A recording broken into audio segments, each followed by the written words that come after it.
The New York Yankees lose Game 3, 4-2 to the Los Angeles Dodgers. They are now down 3-0 in the World Series.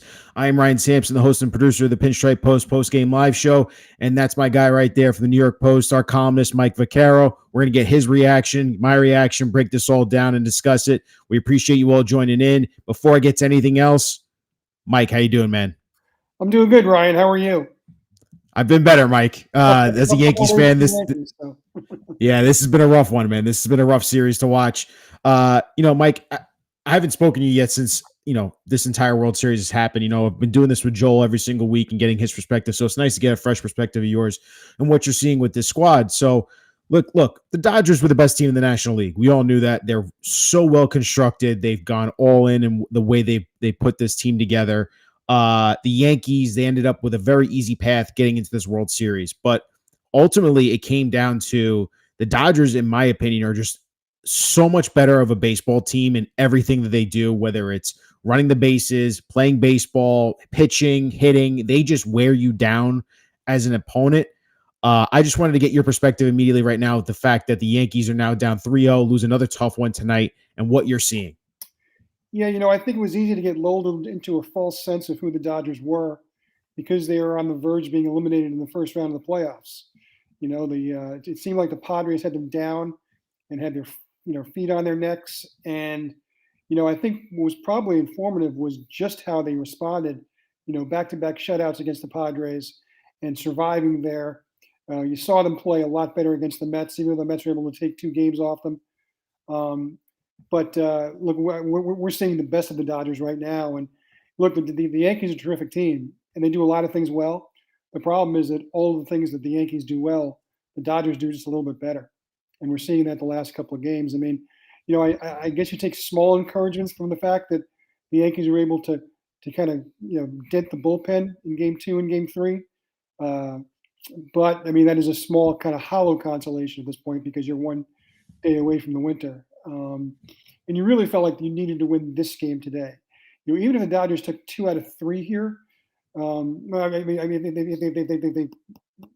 they lost today and then won tomorrow, I mean, you still felt the Yankees could probably come back from 3-1 down if they had Game 5 at home, since they had Game 5 at home. But it's a tough call now. It's never happened before in the World Series. It's happened once before in the history of baseball. We all know that all too well. When that happened and under the circumstances under which it happened. So look, I mean, they're in a pickle right now, but they still have a World Series to play. One of the things that, I know that the Kevin Millar stuff after game or before Game 4 in 2004 gets all the love about him saying, don't let the Sox win tonight. But I thought what Terry Francona said after they'd gotten pounded 19-8 in Game 3 made the most sense and is the most relevant thing for the Yankees now, which is just win today. Don't worry about a 4-game winning streak. Worry about 4 one-game winning streaks. And the first 1-game winning streak starts, in about 17 hours at Yankee Stadium or 18 hours at Yankee Stadium, and you got to be ready to play that game. Yeah, I mean, it's definitely a tall task, asking come back down, like you said, 3-0. It's never happened before. Mike, I think the biggest surprise of this entire series has to be the offense. We have to talk about it. This was a team that was built on a very top-heavy lineup with Soto and Judge, and Stanton there as well. And besides Stanton and Soto and Glaber to an extent, this offense has not been able to hit whatsoever. They haven't been activated, as those Yankees use those terms. None of these guys have gotten online, as Cashman likes to use. And it's just been a real struggle. I think that's the biggest stark reality here as a Yankees fan as I'm watching is what the hell's going on with this Yankees offense? What are you seeing, Mike, that they just could not hit Walker Buehler again tonight? One of the starkest stat that I've heard so far was what the announcer said they're in the bottom of the 9th inning. I mean, we're talking about 28 innings now, and the Yankees have had back-to-back hits twice. I mean, it's hard to put a quicker number on the scoreboard if you're not getting a lot of traffic on the base paths. Look, I thought the Yankees had a couple of hard luck calls from the home plate umpire. I'm not going to blame him for the loss. I'm just saying when you contrast the two teams, the Dodgers just don't swing at balls, and it makes it hard to get through their lineup, 3 and 4 times. The Yankees are usually a patient team also. They just haven't been able to put themselves in position to get a couple of guys on base and see what you can get going. I mean, when you wait till the ninth inning every day, it's a rough way to live. And look, I mean, tomorrow would seem to be set up for them in a bullpen game. To try and get some early runs, try and get some noise in that stadium. I mean, it's tough when Freddie Freeman, takes takes it out and gives the Dodgers a 2-0 lead right away. It's just a buzzkill at Yankee Stadium. That place wanted to explode all night, and it was still really loud. I thought it showed itself real well in terms of supporting Judge despite all of his problems. But it really wanted to explode. But when you're down 2-0, 10 minutes into the game, it's hard to sustain that. Yeah, I mean, you talk about a couple guys there. Judge, again, 0 for 3 tonight, a strikeout in the first inning with a runner on. The numbers are stark, Mike, and we can get into that a little bit, but I do want to hit that Freeman part here, and I thought this was really interesting from stats for this World Series. Freddie Freeman, this World Series, he's homered in every single game. He's got 3 home runs, 7 ribbies, 4 extra base hits. The Yankees lineup, this is the entire lineup in the World Series, only has 2 home runs, 5 ribbies, and 3 extra base hits with over 24 strikeouts. And Freddie Freeman hasn't struck out this entire World Series. I mean, that is insane when you think about the contrast between one player for the Dodgers and what the entire Yankees lineup just has gotten absolutely nothing out of that. Yeah, and we thought that the one definite advantage the Yankees had going into this postseason was starting pitching, which would lead you to believe they'd be able to start games a lot better than they have, and they just haven't done it. Credit to the Dodgers starters, but it's been real problematic. I mean, look, this time of year, yes, I get it. Good pitching is a huge weapon to have in October, and certainly these games. But the fact is, you're playing the other best team in baseball, one who scores just as many runs as you have, and they know how to put numbers on the scoreboard. You do also. That's the thing. The Yankees had the 3rd highest number of runs scored in baseball this year. Let's not forget this. I mean, they're not the hitless wonders. I mean, they have scored. I know there was all this talk various times of the season, 2-man team, but look, one of the reasons why they survived in the early part of the playoffs is because the bottom part of the order was doing so well, and is capable of doing that. It just hasn't done it right now, and it's really discouraging if you're a Yankees fan because time is running out. Time isn't out. I'm reading some of the comments, and I'm heartened by the fact there's a lot of optimism among Yankees fans. Why not? You're still in the World Series. There's 28 other teams that are not playing right now, and the Yankees are. So as long as they're still in it, as long as they still got outs to go, they've got a shot. Now, we can talk about the percentages, but who cares about percentages? I think Yankee fans are going to be excited about Game 4, and if they can, do a little damage early and you start feeling a little better about that, then you can start thinking about the rest of the series. Yeah, I wish I could be as optimistic as some of these fans that are making these comments. We appreciate all the fans that are watching right now. I'm not sure that they're saying we're going to come back and win the series. No. But look, here's the thing. For anybody old enough to have gone through 2004, it was the most awful thing you could ever go through as a fan. I don't think anybody would ever deny that. However, having gone through that, you also know that it's possible. You've seen it happen. I've seen it. Baseball has been playing the World Series for 122 years. And, it's never happened in the World Series. We've been playing postseason baseball that long. And it's happened once. And you happen to see every pitch of it. So you know that it can happen. Maybe it's a 1% chance. Maybe it's less. Maybe it's more. But again, it's happened and you're still playing the World Series. So I say good for those Yankee fans who are still looking forward to Game 4. You should be looking forward to Game 4. The World Series is a great thing to be a fan and enjoy it, and why not? Why not enjoy it even if you're hurting right now? I'm hurting, Yeah, Mike. I hear you. I'm also hurting on the decision from Luis Rojas to send Giancarlo Stanton in the 4th inning. What did you make of that decision? Listen, we've seen Giancarlo Stanton run. He is not flight of foot, and if fleet of foot, everyone uses the term, but that moment right there, you get the single, and Teoscar Hernandez has the ball in his hand, and Stanton is barely hitting 3rd right there, and Rojas is giving the signal to go home. Everyone in the stadium and everyone sitting at home, I don't know about you, but I was just like, why are we sending that guy? And it ended up being the out. Yeah, that was a tough send. Look, everybody has seen the way Stanton runs, or whatever you would call what he does, because it's not really running. There's not a lot of speed attached to it. And look, I think I get what Rojas was doing, trying to maybe kind of shake things up. I mean, you're making them make a a fairly good throw. It wasn't a perfect throw. It was a good throw and a really good play at the plate by Will Smith. So you force him to do that, but you make it easier because the runner is just plodding.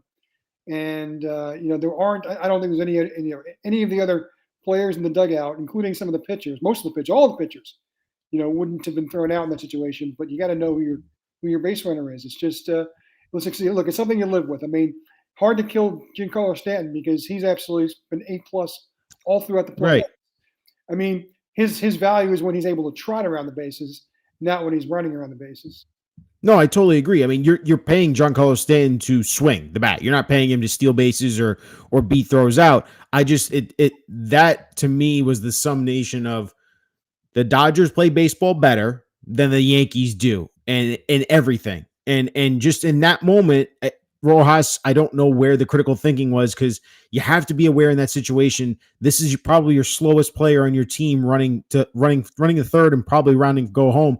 I probably should not be sending him in this situation just because of especially since Teoscar was literally the ball was in his glove by the time he hit third base. That was it was a bad send. It was a bad, it just gave a bad feeling to Yankees fans. The bigger thing too was Freddie Freeman. Again, home run in the first inning. I don't know why you're pitching him inside, considering how much he's already done damage to you in this series.